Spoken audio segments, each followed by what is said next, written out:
Good afternoon. I know people have heard this over and over again, but we want to continue to say this. We want to remind everybody this is a rapidly evolving situation. We want to get out updated information as it becomes available, and we are trying to be as transparent as possible. As of 11 a.m. today, there are 17 positive results in Oklahoma. There are still only 3 positive cases in Tulsa, including our recovered individual. I really want to be honest about one thing. I know that there's been messaging around anybody who wants to test for COVID can get a test. That's literally not true. We have limited testing supplies in this nation, not just in Oklahoma. And that's why we're asking people to not show up at hospitals, at ERs, at physicians, at urgent cares, and asking people to call your primary care provider, because we want to screen those individuals who are most at risk. We want to maintain our testing kit supplies for those individuals who are most at risk, and we want to focus on those who are elderly, who are immune compromised, and who have other underlying health conditions. The reality of this is that young and healthy people who are infected usually have mild illness. Those individuals do recover. We ask that if you are sick, whether it's with the potential of any respiratory virus, you stay home. That's the best thing that you can do. We will test those who need the test, who are in our highest risk group. We want to protect those most at risk for serious illness first. Bottom line is that if you are experiencing COVID-19 related symptoms and want to get tested, call your primary care physician for a screening. If you're unable to receive a test right away, please continue to shelter in place. We will work with your primary care provider to assure that if you are recommended to be tested, you will get a test. Our critical objective in all of this is to flatten the curve and reduce the impact on the medical system. Mitigation strategies like social distancing are important to slow the spread. We are asking everyone to stay home as much as possible. Practice social distancing, especially stay home if you are sick. When we request you stay home if you are sick, this means symptoms of illness from any respiratory virus, especially if you are running a fever, have a cough, or shortness of breath. During a response like this, misinformation can spread rapidly due to this virus. We want to make sure we share the most up-to-date information as it relates to all of our residents. Our responsibility is to serve all residents of Tulsa County. We continue to be transparent with our capabilities and want to remind everyone that our staff, along with city and county leaders, are dedicated to lessening any spread in this community as much as possible. Now I'd like to introduce Mayor G.T. Bynum. Thank you, Dr. Dart. In the last couple of days, I've had a lot of questions from folks about what's being done to assist homeless Tulsans. I want everyone to know that we have a team from Away Home for Tulsa, which is our collective impact organization, a coalition of nonprofits and governmental agencies that assist our homeless community. Away Home for Tulsa is working with county officials and looking at best practices all around the country that we can implement here in Tulsa. And it began already, even though there are no reported confirmations of anyone in our homeless community having COVID-19, we expect that that's a matter of time. And so we've already started deploying measures to better assist them. Yesterday, I requested that all city authorities, boards, and commissions that had meetings scheduled for this week, please cancel them for this week.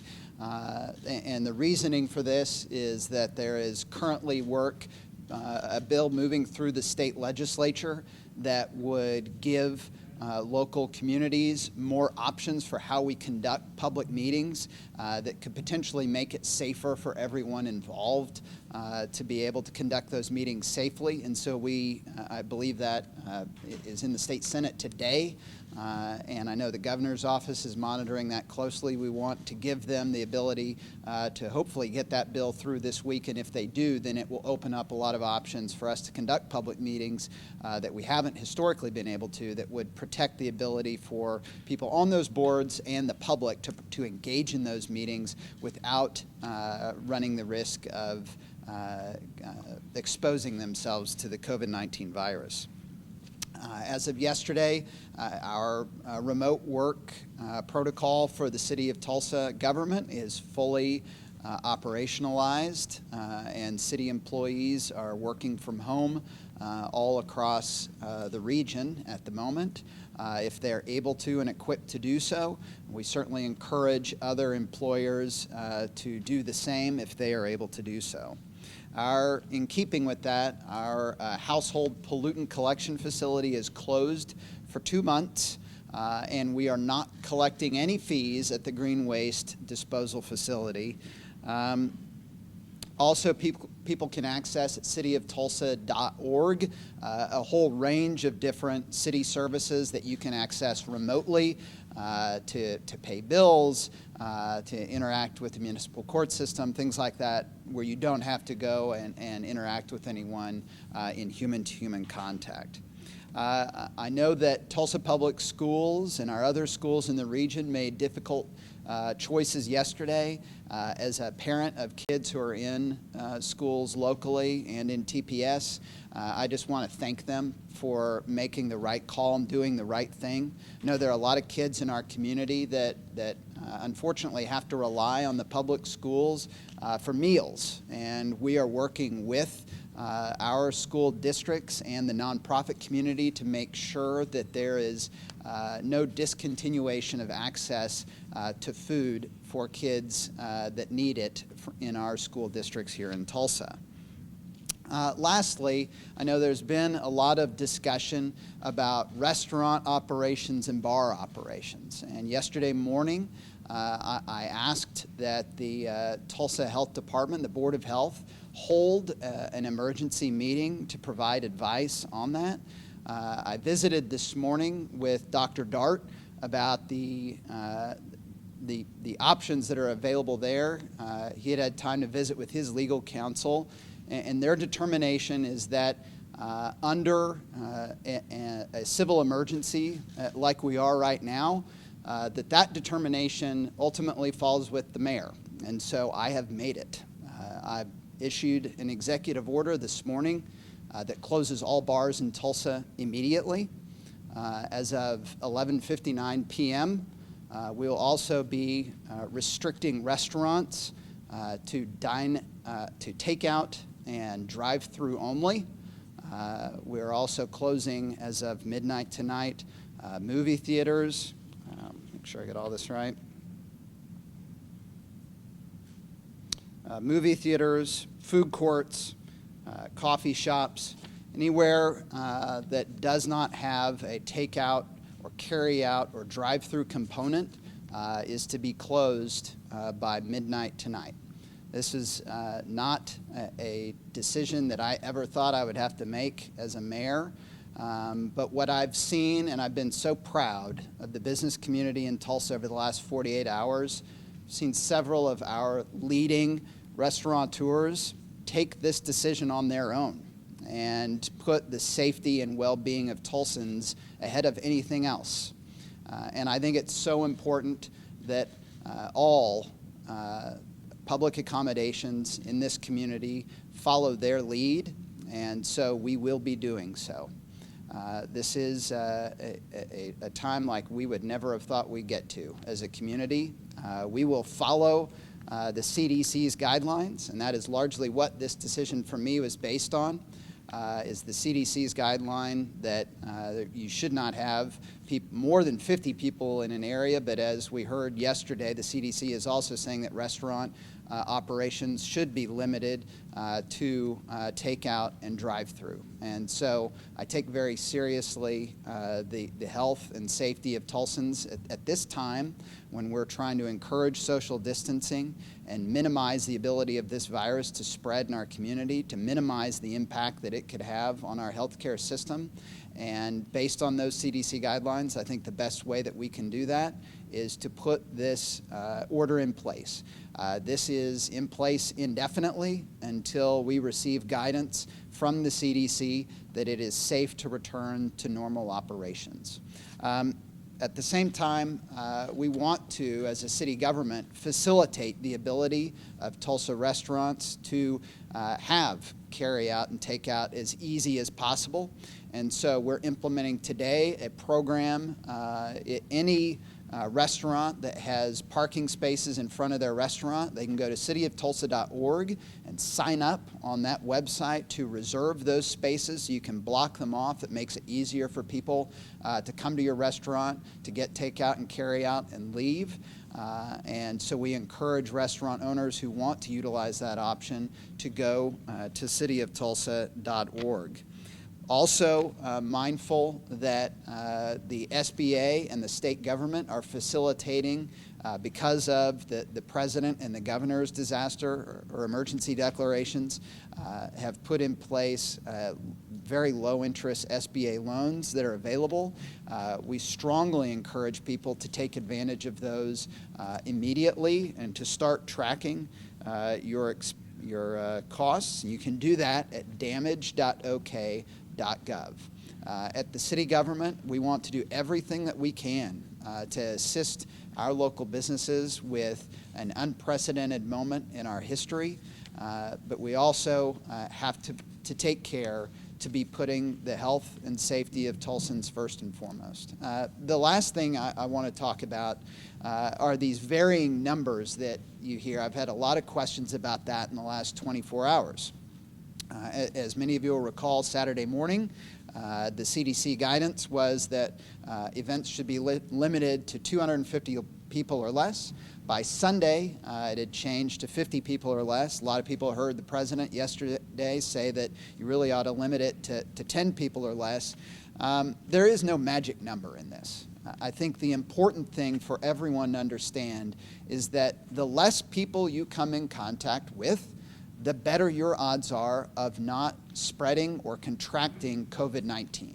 And so everything that we're doing right now, these extraordinary measures that we are putting in place as a city government, we are doing so to help Tulsans navigate that and minimize their ability or their chance of contracting this virus or spreading it. I'd now like to introduce County Commissioner Karen Keith. Thank you, Mayor, and thank you, Bruce. Really grateful for your leadership and planning. Just even thinking about restaurants and providing those spaces, those are things that are going to make a difference in people's lives. Right now, the courthouse remains open, but we are asking that folks only come in if it is essential. Please use the phone, use email. We have staff at the ready to help you. The National Guard is here. We're working on what role they might play should we need them. And I will tell you, after working with them through the flood, they are a lifesaver. So I'm glad to see their presence here. Tulsa County Presiding District Court Judge William LaFortune shared an emergency joint order from the Supreme Court of Oklahoma and the Oklahoma Court of Criminal Appeals instructing all district courts to follow new procedures for canceling jury trials, suspending dockets, using telephone conferencing or video conferencing where possible, and empowering courts to limit the number of people entering courtrooms or other facilities used by the district courts.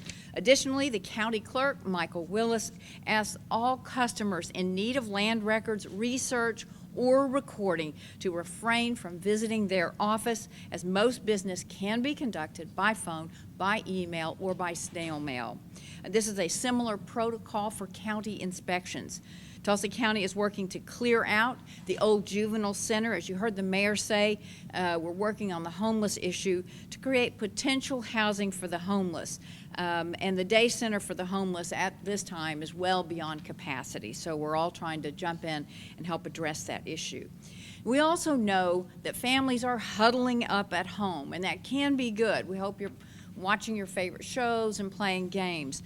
But in relationships where abuse exists, domestic and intimate partner violence may increase, and it will be important for those experiencing this violence to have a plan for safety. So please call the DIVIS hotline at 918-743-5763 for emergency help. Again, that's 918-743-5763. If you forget that number, just use 211. The Family Safety Center at the Municipal Court Building and the District Court Clerk Office are still open and available to assist if you need an emergency protective order. And after 5 o'clock on weekends, or if the courthouse is closed, call 911 and a law enforcement officer will assist you in obtaining an emergency protective order by phone with an on-call judge. The officer will hook up with you and an advocate by phone who can help you with the next steps. So these are important things to do if you are in trouble. The Judge Hiddle announced that through April 15th, for those existing protective orders in place, there will be a 30 to 60-day period extension until and unless the state Supreme Court says otherwise. If you're sick or quarantined and have a court date already scheduled, call 918-596-5372. The judge can extend that protective order over the phone. If you are living in an abusive situation and need shelter, please try to immediately shelter with family or friends. If that's not possible, they're prioritizing the most lethal cases at this point. So call Domestic Violence Hotline. Again, that number is 742-5763. You can also check out their website. You can also contact the Family Safety Center. So, and if you can't remember any of these numbers, again, 211. So we continue to monitor this evolving situation, and we are obviously relying on the Tulsa Health Department and the CDC and our mayor to help us make numerous decisions that impact the operations of the county, as well as the well-being of our employees and the public we serve. My heart goes out to those citizens who are being laid off from their jobs. And I mentioned this to the sheriff, and he wanted everyone to know that if you would like, there are immediate openings for detention officers at the jail. You can apply online at tcso.org. You get full benefits, and the pay is just under $30,000. That could be a lifeline for you. They'll have special training that you can do for those jobs. So please, everybody, stay safe and do what the health department asks you to do. Thank you so much. At this time, we'll try and answer any questions you might have. Mayor, what happens if somebody disobeys the order to close their restaurant? It's St. Patrick's Day, maybe somebody wants to go into the night? Before I get to that, I want to be really clear on what this applies to. So well, I first want to be clear on what this does not apply to. This doesn't apply to grocery stores, doesn't apply to pharmacies, food pantries, daycares, crisis shelters, or soup kitchens. We'll have a complete list of these at cityoftulsa.org. It does apply, again, to gyms, movie theaters, entertainment venues, food courts, and restaurants and coffee shops. Bars, it's effective immediately, and those other places, it's effective at midnight tonight. To your question, if an organization wants to disobey this directive, it would be the same as them operating in an unsanitary way or an unlawful way. It would be a violation of our local ordinances. So if the bars are closed immediately right now, like this minute? Yes. Could I lose my license in that case? Is my license at risk if I disobey this order? Yes. Has there been any talk of public housing? I know the Fortune Tower, they've got some elderly and disabled living close together. Have any steps been taken, Tulsa Housing Authority-wise, for those? Yes, the Tulsa Housing Authority has established a protocol that they put in place. Probably the director of the Tulsa Housing Authority be a better person to address the specifics on those, but I did receive word from him yesterday. They've put in protocols in place to protect the tenants, especially, of their their tower facilities that they have. They want to make sure that the folks that live in there are safe. Mayor, what kind of impact do you think this will have on our city? I hate the impact that I think this will have on our city. That's what makes it such a hard decision. But the impact of spreading this virus and overwhelming our healthcare system is a worse option. There are no good options in this situation. There's only decisions about which options would do the least harm. And in talking with people in our business community and public health officials, I'm determined that this is the option that in the long run does the least harm to the lives and the health and the safety of Tulsans. Dr. Dart, there have been people who have been reported being hospitalized even though they haven't tested positive, they're showing symptoms. Have you heard anything about people in the hospital even though we're waiting on a test? This time of year, there's quite a few people that are presenting to hospitals with respiratory symptoms. Hospitals are doing their due diligence. They're testing them for influenza and other respiratory viruses.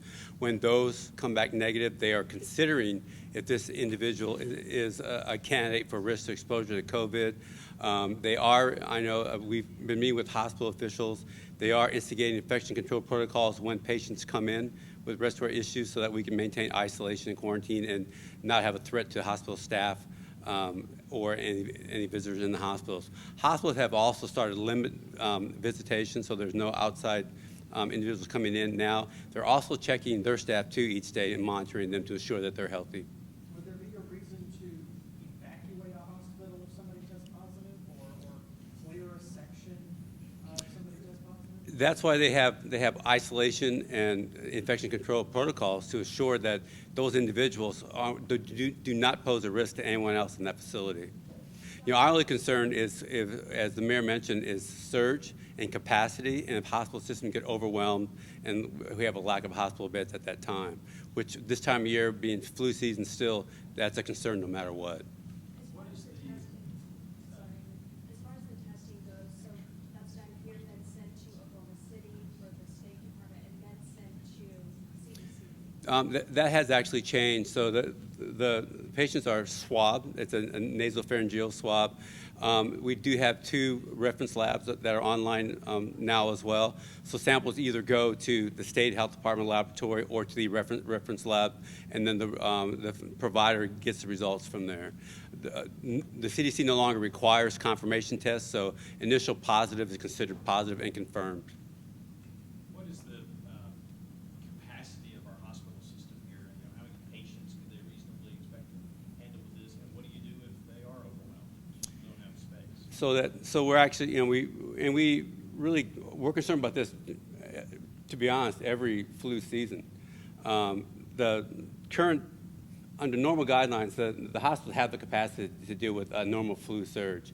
It's when we add something else to the mix like COVID that we start to get concerned, which is part of our pandemic planning. We have capability to stand up temporary facilities for those types of situations, and we're going through those continuity of operation plans with the hospital and the healthcare systems right now. Do you know how many beds our hospitals have altogether? Yes, but I'll be honest, they're used for different purposes, so just to say a number doesn't reflect what the actual need is. So. Dr. Bart, you touched yesterday on the number of test kits in the state. That was around 350. Has that changed? We were informed this morning it's around 460 right now. Each kit can test how many people? There's 460 test kits, period, so. Got it. Since you're working hour by hour on this, has there been any talk since yesterday about possible curfew? No. Why not? You know, because we're you know, to talk about things like martial law, I think is at this juncture beyond the scope of where we're at. If we really get serious about practicing social distancing, staying home, not gathering in large public events, and people listen to what our leaders are telling them, those kind of issues should not be an issue. You know, those are issues of last resort, and I think as a society and as a community, it's the last thing that we want to see.